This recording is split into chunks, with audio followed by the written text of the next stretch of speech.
BFM Business présente Talent augmenté. Boostez-vous à l'IA avec Salim Nassur. Bienvenue dans Talent augmenté. Aujourd'hui, on va parler d'un sujet très sérieux, voire même peut-être un sujet qui fâche. Oui, le sujet du jour, c'est de voir si finalement la France est en retard ou non par rapport aux États-Unis, par rapport aux autres pays du monde. Est-ce que quelque part, pendant que les autres accélèrent et foncent, est-ce que nous on freine ou est-ce qu'on entre vraiment dans cette ère de l'IA? Je sais qu'en ayant beaucoup de débats avec un grand nombre de chefs d'entreprise, c'est un peu mitigé. Donc ce qu'on va regarder dans cette émission, c'est pourquoi, si jamais c'est vrai, et comment ne pas freiner pour pouvoir accélérer et bénéficier des opportunités que nous apporte l'IA. Bienvenue encore dans Talent augmenté.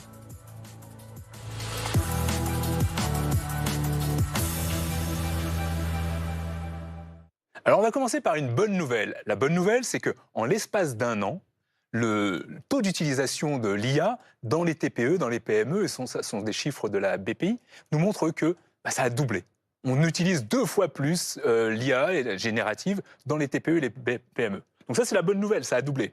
Après, quand on est un peu critique en tant que Français, on pourrait se dire qu'on pourrait faire beaucoup mieux finalement, puisque 8%, c'est beaucoup plus que 3% d'il y a un an, mais on n'y est pas encore.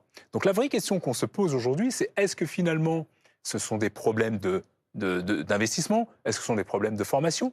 Ou est-ce que ce n'est pas tout simplement un problème de mentalité et de vouloir passer à autre chose? Donc pendant que les États-Unis accélèrent, il y a même d'autres pays qui vont encore plus vite. Et c'est ce que l'on voit ici. On voit bien que la France, en effet, n'est pas en avance, mais les États-Unis, pas tant que ça finalement. En revanche, il y a d'autres pays tels que l'Inde, tels que la Chine, tels que même les Émirats arabes unis et le Nigeria ont vraiment poussé l'accélérateur. Pourquoi ? Parce qu'ils ont compris qu'en fait, c'était une véritable opportunité pour eux de gagner en productivité, en compétitivité. Et est-ce que nous, les Français, on est capables de faire la même chose ? C'est ce qu'on va débattre aujourd'hui.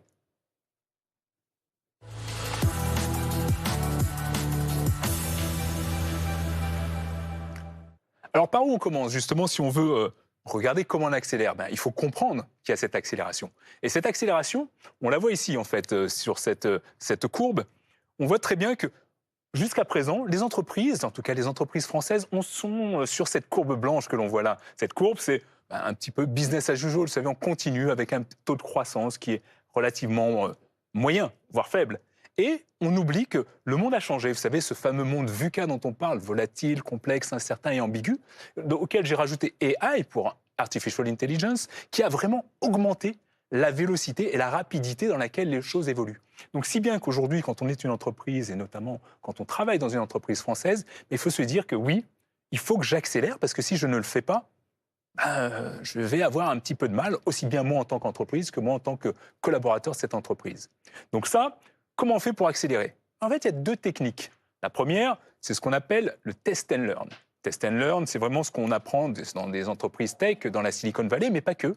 C'est comment on fait de l'innovation, comment on apprend en permanence, comment, finalement, quand on est là, en groupe ou tout seul, on va essayer des choses, peut-être se rater, c'est ce qu'on appelle fail fast, mais en tout cas, essayer d'améliorer. Et ça, tant qu'on n'a pas essayé l'IA générative, il y a certaines personnes qui vont se dire « non, j'y vais pas », ou pire encore, ça marche pas, c'est pas fiable, donc je ne vais pas continuer. Non, on essaye, on itère et on continue. Et c'est comme ça qu'au final, on arrive à avoir de l'innovation.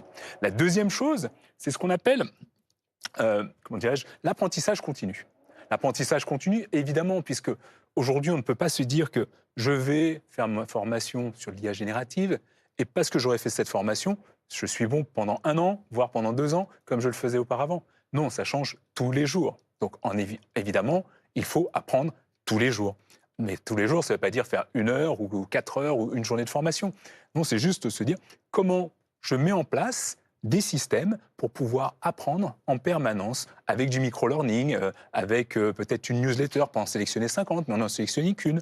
Mais en tout cas, toujours rester à jour de ce qui se fait et surtout, toujours pratiquer pour pouvoir continuer à apprendre. Et ça, en fait, c'est vraiment des techniques que l'on apprend notamment dans les entreprises de la Silicon Valley. Et je me suis dit que, quelque part, plutôt que vous en parler, je vais faire intervenir quelqu'un de la Silicon Valley pour vous en parler, un Français qui est installé dans la Silicon Valley depuis déjà, je dirais, des décennies maintenant. C'est un grand ponte de l'IA, mais pas que, parce que ce n'est pas juste quelqu'un qui sait faire de l'IA, c'est quelqu'un qui comprend les implications de l'IA dans le monde dans lequel on est.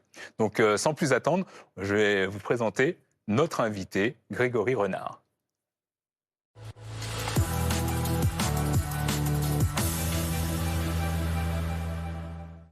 Alors, cette rubrique n'a jamais porté aussi bien son nom, puisqu'en direct de la Silicon Valley, nous avons Grégory Renard avec nous ce soir.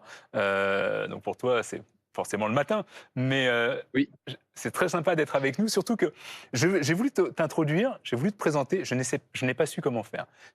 Grégory a tellement de casquettes, il se fait faire tellement de choses que je vais laisser se présenter lui-même.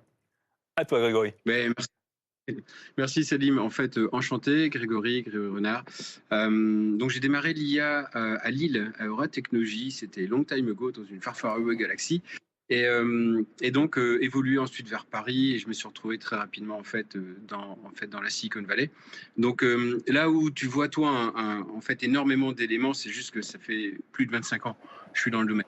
Donc forcément, ça m'a permis de voir les différentes vagues, de voir les échecs, de voir les réussites, de potentiellement avoir justement des structures et des événements et des projets en fait qui réussissent super bien. Et forcément, ayant été un des early adopters en fait et plutôt pionnier en fait du domaine, j'ai eu l'occasion de travailler sur pas mal de chantiers et de projets autour de l'intelligence artificielle avec tous les différents niveaux.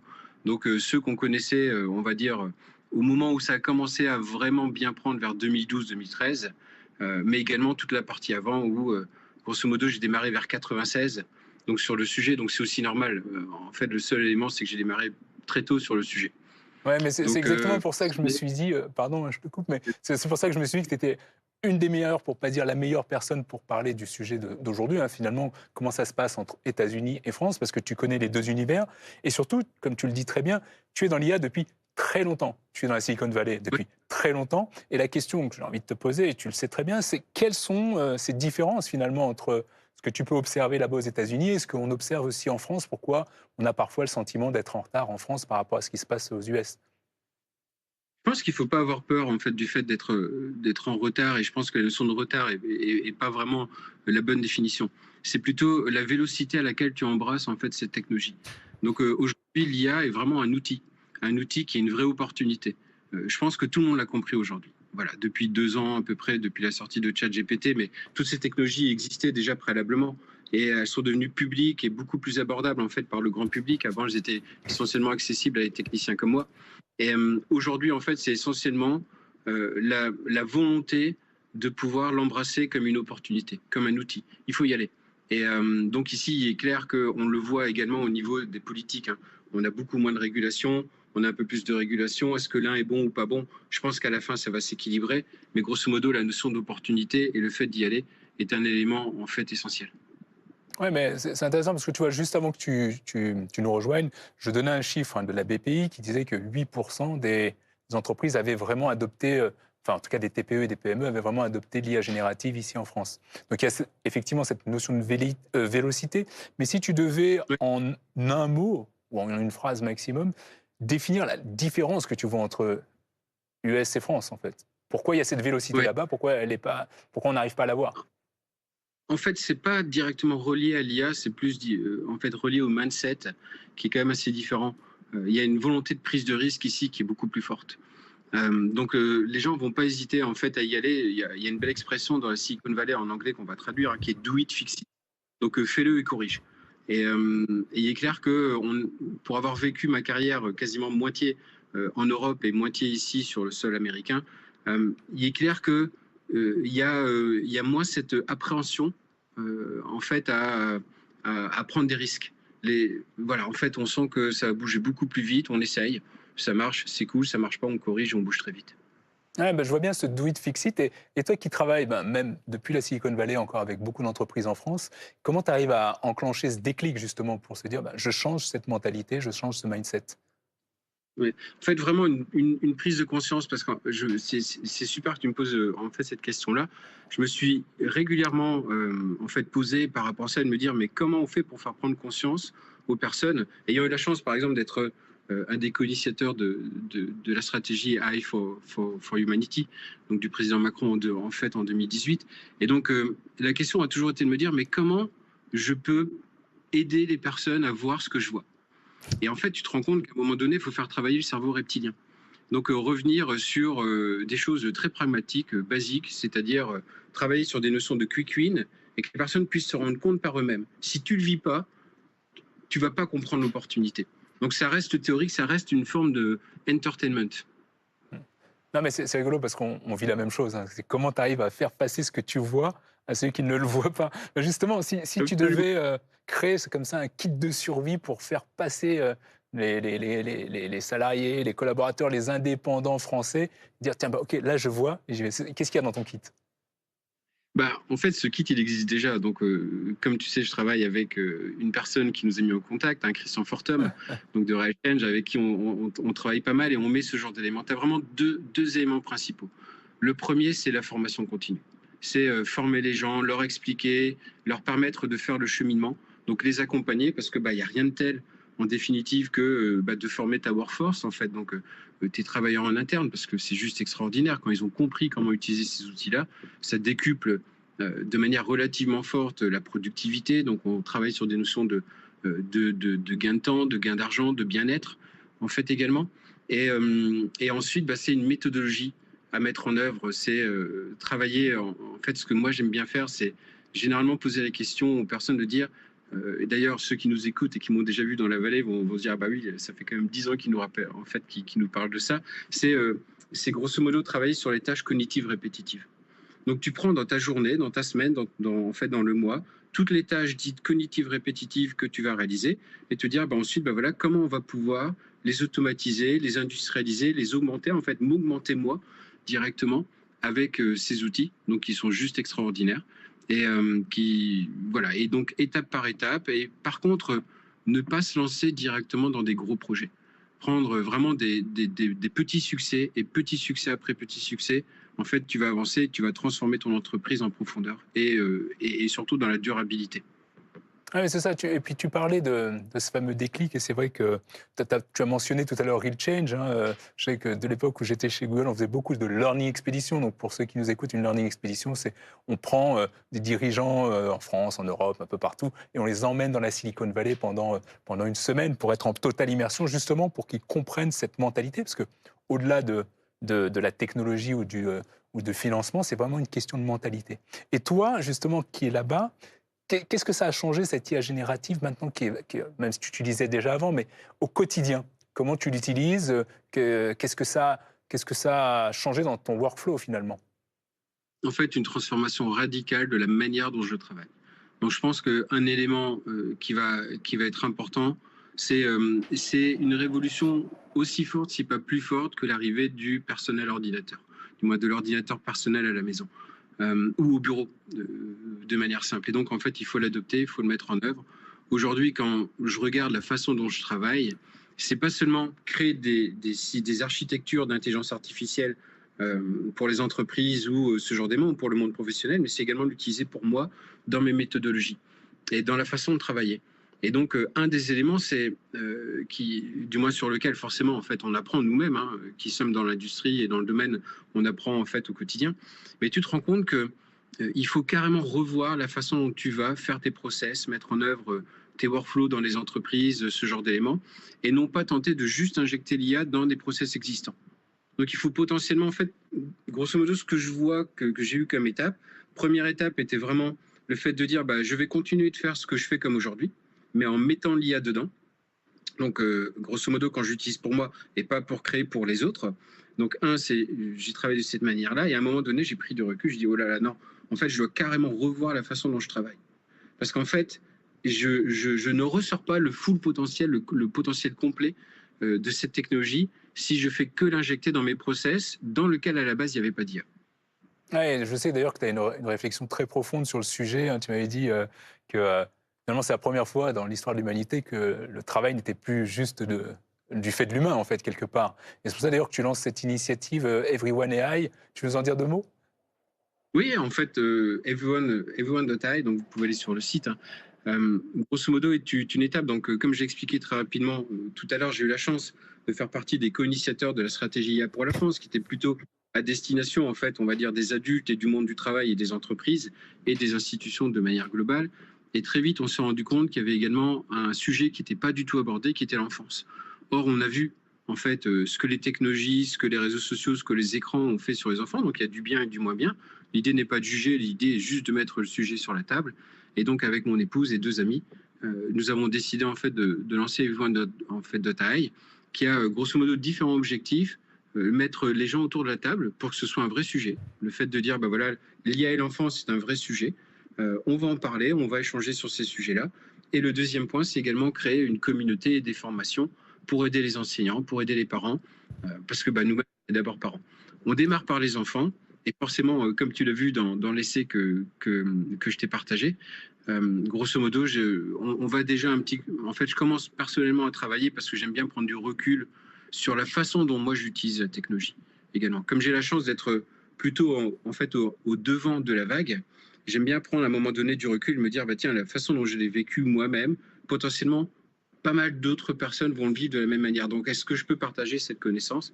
Et donc, c'est comme ça que j'ai réalisé un premier essai sur l'impact de l'IA dans le travail. Un énorme merci d'avoir pris le temps avec nous, Grégory.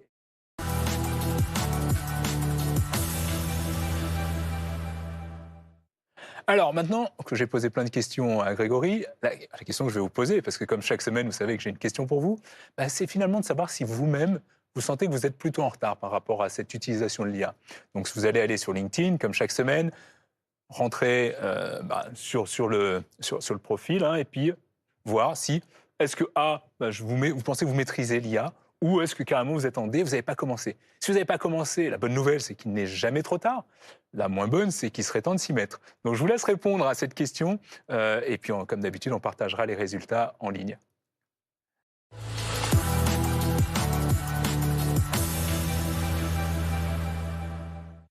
Comme on parle de différences culturelles entre la France et les États-Unis dans cet épisode, je me suis dit que le plus simple, ce serait de poser la question à 2 IA, des IA américaines et des IA françaises. Et ça, c'est ce qu'on va vous regarder maintenant dans cette démo. On a commencé d'abord à aller regarder sur Copilot. Donc Copilot, on lui a posé la question suivante, de se dire, finalement, à ton avis, quelles sont les 5 différences majeures entre la culture américaine et la culture française, au niveau, bien sûr, de l'adoption de l'IA générative. Donc là, Copilot réfléchit et nous sort un tableau avec ces différences. Avec différents critères, vous avez vu qu'il a vu, par exemple, l'approche face à l'innovation. Côté français, elle va être plus prudente, peut-être plus proactive côté américain. Et là, il nous liste ces différences. On a fait la même chose côté ChatGPT, même question.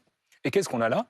Forcément, pas forcément le même résultat. Ça reste 2 IA américaines, mais qui ne vont pas forcément avoir la même approche. En revanche, on voit qu'il y a toujours ce côté prudent côté français et proactivité côté américain.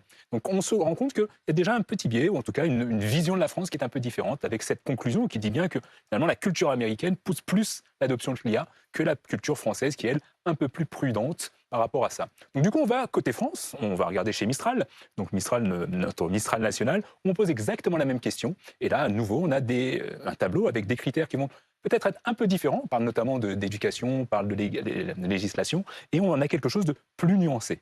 Donc on continue toujours avec Mistral en se disant, aujourd'hui, si on veut gagner un peu de temps, et imaginez, donc je suis chef de vente, j'ai 3 heures par semaine et je voudrais faire progresser mon équipe à distance. Donc qu'est-ce que je peux avoir comme routine? Là, Mistral me donne encore une fois des éléments qui peuvent être des éléments que je connais déjà ou d'autres qui vont me permettre de faire évoluer mes pratiques managériales.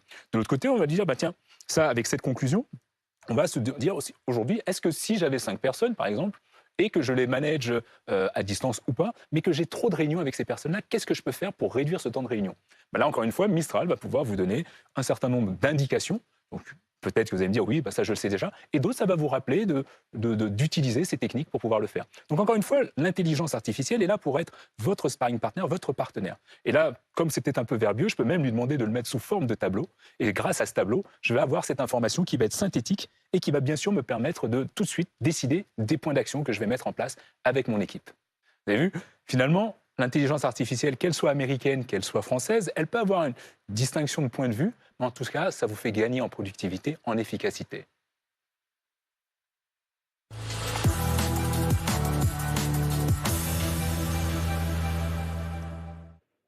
Et justement, pour être meilleur, j'ai une potion secrète pour vous aujourd'hui qui est très bien adaptée au thème, puisqu'on parle de lucidité. La lucidité, finalement, c'est quoi? C'est de se rendre compte que, quelque part, les choses ont changé, et se dire que je ne vais pas continuer comme avant. Mais pour ça, il faut être lucide, il faut comprendre qu'il y a un process. Il faut déjà pouvoir s'extraire, lever la tête, prendre du recul, et puis finalement se dire, je m'enlève toutes ces illusions. Vous savez, je vais vous prendre juste un chiffre qui est assez dingue. Je ne sais pas si vous connaissez l'étude PISA, qui est l'étude qui est faite pour les adolescents. Ça se passe en ce moment d'ailleurs. Hein. On regarde tous les adolescents qui ont 15 ans, un peu partout dans le monde, et on voit, ça nous donne par exemple, sur cet exemple, la clarté. Donc avec cette étude PISA, on va voir que finalement, les adolescents en France, partout dans le monde, sont de moins en moins bons en maths. Vous voyez, et on avait cette illusion de se dire que nous, Français, parce qu'on a des médailles Fields, parce qu'on a des grands mathématiciens, on est très bons. Mais c'était avant. Aujourd'hui, on a tendance à être un petit peu moins bon. Donc on prend du recul, et en prenant ce recul, on met à jour son propre logiciel en se disant que peut-être qu'on était bon à une époque, peut-être qu'on ne l'est plus maintenant, il est temps de se remettre à jour. C'est la même chose avec l'IA, finalement, c'est de se dire, peut-être qu'à un moment, ça ne fonctionnait pas, quand j'ai testé, quel que soit l'IA que j'ai testé, et que avec l'évolution, ça s'améliore. Et donc moi aussi, il faut que je remette mon logiciel à jour. Et là, il faut vraiment prendre du recul et être également un petit peu, je dirais, sans ego quelque part, puisque on a toujours tendance à penser qu'on est hyper productif. Ça, c'est vrai. Et justement, en ayant ce partenaire, comme je vous le montrais tout à l'heure dans la démo, on peut se faire challenger par cette IA qui va vous dire, tu sais que quelque part, non seulement il y a des tâches qui sont répétitives dans ce que tu fais, mais aussi et surtout que globalement, et ça c'est une étude mondiale qui montre que 40% des tâches que l'on fait, chacun d'entre nous, sont assez répétitives. Et donc la question de se dire, c'est comment j'arrive à automatiser ces tâches-là. Et enfin, dernier, peut-être quelques clés pour réussir à prendre cette hauteur, c'est de regarder l'ensemble de vos croyances. Typiquement, soit je suis en retard par rapport à un Américain, par rapport à un Chinois, par rapport à un Indien, par rapport à ce que vous voulez, ou soit je me dis, je prends ces croyances et je vais les challenger avec mon copilote IA. Que penses-tu de ça? Qu'est-ce que c'est comme mentalité? Quels sont ces chiffres? Et en faisant ça, vous allez à nouveau pouvoir vous mettre à jour. Et vous savez, en bourse, on dit souvent les performances passées ne prévalent pas des performances futures. C'est exactement la même chose encore plus aujourd'hui avec l'IA, parce que ce qu'on a connu il y a 10 ans, ce qu'on a connu il y a presque 2 ans ou 1 an, ça a beaucoup changé. Donc c'est vraiment cette gymnastique qu'il faut avoir, et cette soft skills, donc cette compétence humaine qui est notre potion secrète du jour, qui est la lucidité.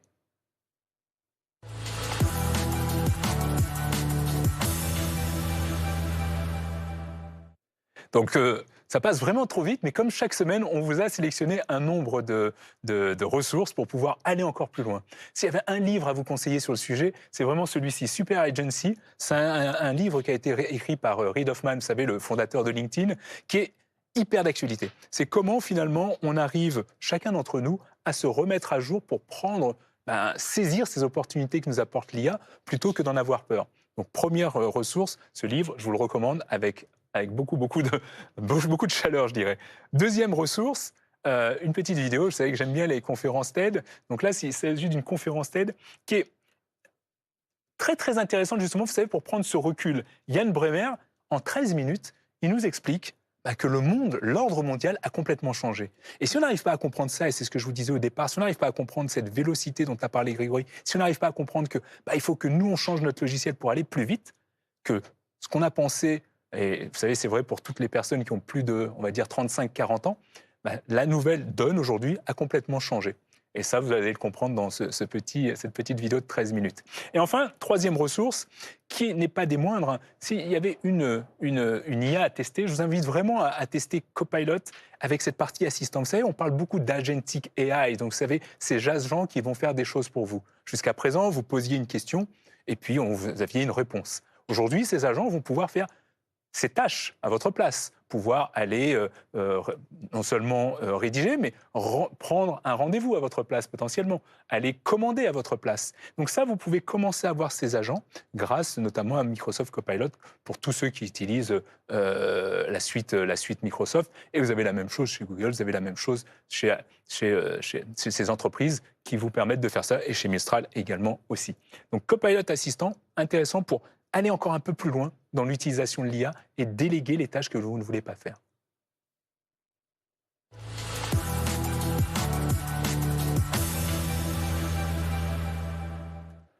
Allez, vous savez, on a parlé de test and learn aujourd'hui. C'est c'est à ce moment-là où vous devez tester et apprendre. Donc, bien sûr, learn, apprendre, pour ceux qui ne l'avaient pas capté. Mais donc, pour tester, on vous a donné un petit challenge. Et là, ce challenge, il est assez simple. Vous prenez, encore une fois, l'IA que vous voulez, et vous allez tester et vous dire, tiens, cette tâche-là, habituellement, je la fais en X minutes, en X heures, on va dire X minutes. Vous faites, comme je vous ai montré dans l'exemple, vous essayez avec une IA et vous revenez sur LinkedIn avec ce hashtag AI Speed Test et toujours le talent augmenté challenge et vous nous dites le avant, le après. Donc n'hésitez pas vraiment à laisser des commentaires. Encore une fois, on est tous là ensemble pour apprendre. Il n'y a pas de bon, il n'y a pas de mauvais. On avance ensemble.